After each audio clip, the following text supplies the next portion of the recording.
Salam, Bapak Ibu, saudara-saudaraku yang kekasih.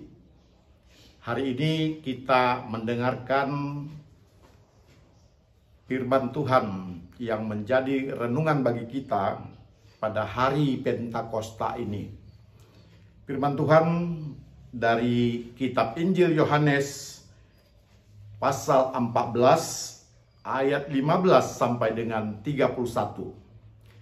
Bapak Ibu, saudara-saudaraku yang kekasih, kita akan memberikan beberapa penjelasan tentang teks ini. Bapak Ibu, di dalam teks yang menjadi bahan khotbah kita pada hari Pentakosta dalam peringatan turunnya Roh Kudus yang akan menjadi renungan untuk tanggal 8 Juni 2025 ini. Yang pertama, kita memperhatikan bagaimana teks ini berkata bahwa Yesus akan pergi, naik ke surga. Dan itu telah dilakukannya pada waktu kita merayakan hari kenaikannya pada waktu hari Kamis yang lalu. Dan sekarang pada tanggal 8 Juni ini kita memperingati turunnya Roh Kudus atau hari Pentakosta, yakni hari yang ke-50 setelah Yesus bangkit dari kematiannya itu. Yesus telah berkata kepada murid-muridnya bahwa dia akan pergi. Tentu saja perkataan itu mengartikan bahwa dia akan naik ke surga. Dan yang paling utama dalam perkataan itu, dia katakan di dalam ayat yang ke-28 bahwa ia pergi tetapi akan datang kembali. Janjinya untuk datang kembali telah dikatakan juga ketika dia sebelum naik ke surga. Dan itu menjadi bagian daripada pengakuan iman kita bahwa dia akan datang kembali untuk menghakimi orang yang hidup dan yang mati. Tentu saja yang paling utama adalah untuk memberikan kehidupan kepada setiap orang yang percaya. Bapak, Ibu, saudara-saudara, pada waktu Yesus berkata dia akan pergi, dia memulai di dalam ayat yang ke-15 di dalam pasal 14 ini. Jikalau kamu mengasihi aku, kamu akan menuruti segala perintahku. Dan kata-kata mengasihi berulang kali muncul di dalam teks Injil Yohanes pasal 14 ayat 15 sampai 31 ini. Berulang kali dia mengingatkan murid-murid bahwa kunci utama adalah kasih. Kamu mengasihi aku, kamu menuruti perintahku, maka kepadamu akan diberikan seorang penolong, seorang penghibur, seorang yang akan menuntun kamu, yakni Roh kebenaran. Roh Kudus, itulah yang kemudian kita katakan sebagai janji yang telah dikatakan oleh Yesus akan diberikannya. Diberikan Bapa di sorga kepada setiap orang yang percaya, yang mengasihi Yesus. Roh Kudus ini akan memberikan kepada setiap orang yang percaya pemahaman, pengertian, kebenaran akan Yesus Kristus. Dia akan menuntun kepada kamu sekalian tentang siapakah Yesus itu. Kamu akan mengenal Yesus itu ketika Roh Kudus akan bersama dengan kamu, dan Dialah yang memberikan kepadamu seluruh kebenaran apa yang dikatakan oleh Yesus, apa yang telah diajarkan oleh Yesus. Roh Kudus ini dijanjikan oleh Tuhan. Itu sebabnya setiap orang yang percaya mampu taat kepada imannya. Setiap orang yang percaya kepada Yesus dan mengasihinya mampu bertahan di tengah-tengah krisis apapun, termasuk di tengah-tengah orang-orang yang berusaha membinasakannya. Tadi kita sudah katakan bahwa Yesus berulang kali berkata, "Barang siapa memegang perintahku, barang siapa mengasihiku, maka Bapa akan mengasihi dia dan menyatakan diri kepadanya."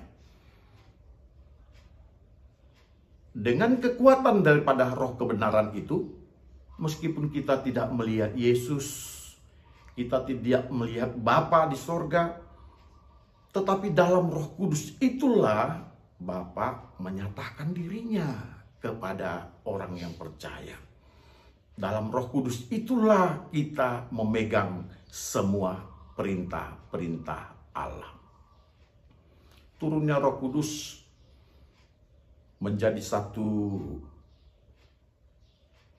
penantian untuk kita boleh menyatakan kasih kita kepada Tuhan meskipun berbagai kesulitan-kesulitan dan penderitaan yang kita alami.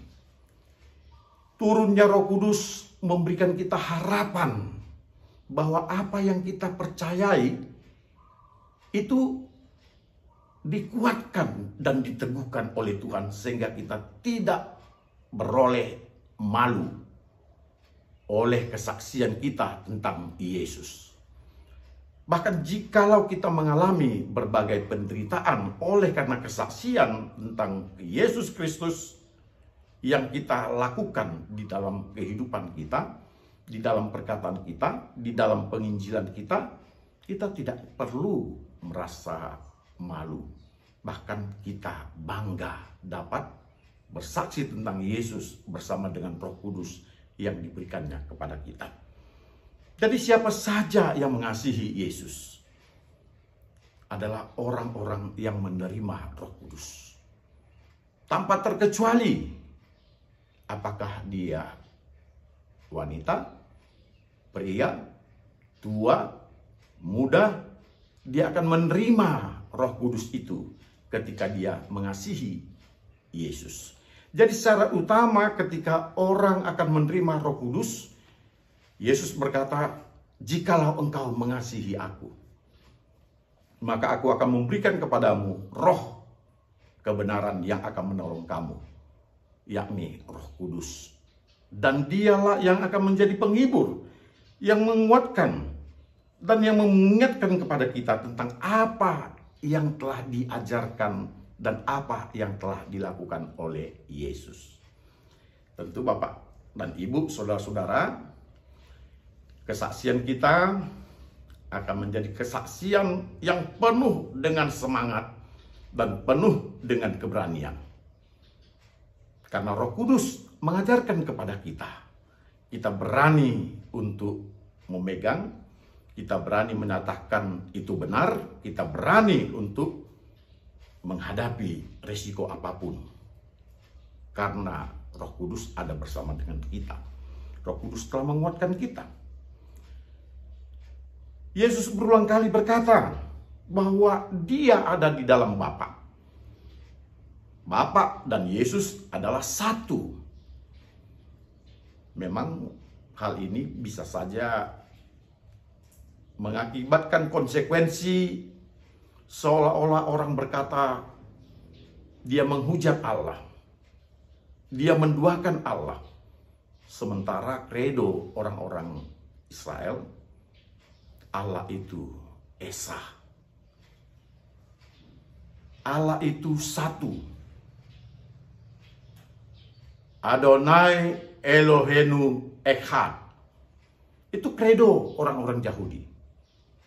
Dan Yudas menginginkan agar perkataan itu dikumandangkan Yesus kemana-mana, bahwa dia dan Bapa itu adalah satu, supaya dunia tahu.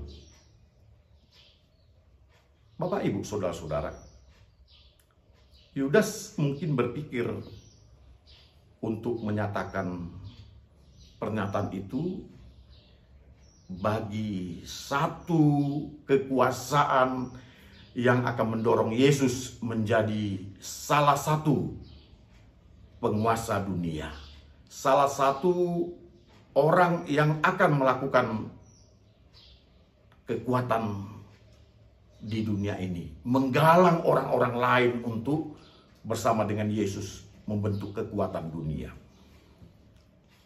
Tentu Yesus tidak melakukan itu. Dan Yesus tidak menanggapi perkataan Yudas yang berkata supaya dia menyatakan hal itu kepada dunia ini. Nyatakanlah dirimu kepada dunia. Sekali lagi, Yesus bukan melihat kepada kekuasaan dunia. Karena kekuasaan dunia ini pun ada di bawah tumpuan kaki Allah. Dan Allah berhak untuk melakukan dengan kekuasaannya. Tetapi Yesus ingin melakukan dengan kasih-Nya. Dia mau menyatakan, dia menyelamatkan manusia dengan kasih-Nya.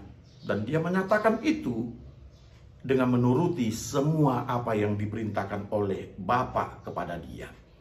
Itulah sebabnya dia berkata di dalam ayat 31, supaya dunia tahu bahwa aku mengasihi Bapa dan aku melakukan segala sesuatu seperti yang diperintahkan Bapa. Bukan seperti yang diperintahkan oleh Yudas. Apakah Yesus mau menuruti perintah Yudas? Supaya Yesus menyatakan kepada dunia. Supaya Yesus menyatakan bagaimana dia berpengaruh secara dunia. Tentu kalau ini dilakukan oleh Yesus, maka Yesus bukanlah satu dengan Allah. Jadi kesatuan Yesus dengan Allah adalah apabila dia melakukan semua yang diperintahkan oleh Bapa kepada dia. Di sanalah dia menjadi satu. Bapak, Ibu, saudara-saudara, pada hari Pentakosta ini, pada peringatan Pentakosta, Minggu tanggal 8 Juni ini, Tuhan menyatakan kepada kita, jikalau engkau mengasihi aku akan memberikan kepadamu roh penolong, roh kebenaran, roh penghibur yang akan mendampingimu untuk melakukan tugas-tugas seperti apa yang dikerjakan oleh Yesus. Melakukan perintah Allah untuk dinyatakan di dunia ini. Maka kita pun ketika Pentakosta ini mengasihi Allah, kepada kita akan turun Roh Kudus. Roh Kudus akan memampukan kita untuk menyatakan kebenaran itu, dan kita pun hidup di dalam kebenaran Allah. Kiranya Tuhan memberkati kita. Salam.